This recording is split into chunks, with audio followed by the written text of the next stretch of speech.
பெரியவங்களாம் இருப்பாங்க. தில்லை காளியம்மன் கோயிலோட ராஜகோபுரத்தை தான் பார்த்துட்டு இருக்கீங்க. அங்கே உள்ள சுதை சிற்பங்கள்லாம் உள்ள தெய்வங்களை பிரதிபலிக்கிற வகையில் தான் செஞ்சு வச்சிருக்காங்க.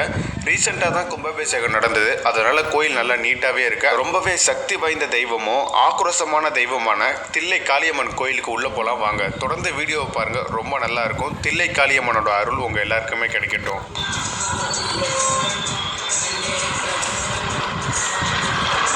நம்ம தொடர்ந்து கோயிலுக்குள்ளே போயிட்டு கோயில் என்ன மாதிரியான விஷயங்கள் இருக்கணும், இந்த கோயிலுக்காண்டி சொல்லப்படுற கதைகள் மற்றும் வரலாற்று குறிப்புகளை நம்ம ஒன்று ஒன்றா பார்க்கலாம்.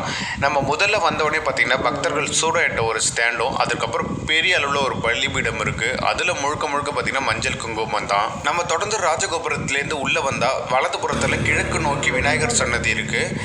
இந்த மண்டபம் பாருங்கள், கோயில் ராஜகோபுரம் மேற்கு நோக்கி இருக்குது, கிழக்கு நோக்கி தான் விநாயகர் முருகன் சன்னதிலாம் இருக்கும். தில்லைக்காளியும் கிழக்கு நோக்கி தான் இருப்பாங்க. இது முருகன் சன்னதிங்க, அவரும் கிழக்கு நோக்கி தான் இருக்காரு. இது ஒரு வித்தியாசமான அமைப்புங்க. இந்த கோயிலில் ஒரு வித்தியாசமான அமைப்பு. தில்லைக்காளி தான் நம்ம இந்த கோயிலை சொல்லுவோம், ஆனால் அவங்க கிழக்கு நோக்கி இருப்பாங்க. இப்போ நமக்கு நேராக ஒரு சன்னதி தெரியுது இல்லைங்க, அந்த சன்னதி பார்த்தீங்கன்னா பிரம்ம சாமுண்டீஸ்வரின்னு சொல்லிட்டு ஒரு அம்மனோட சன்னதி. அந்த சன்னதி தான் மேற்கு நோக்கி இருக்கு.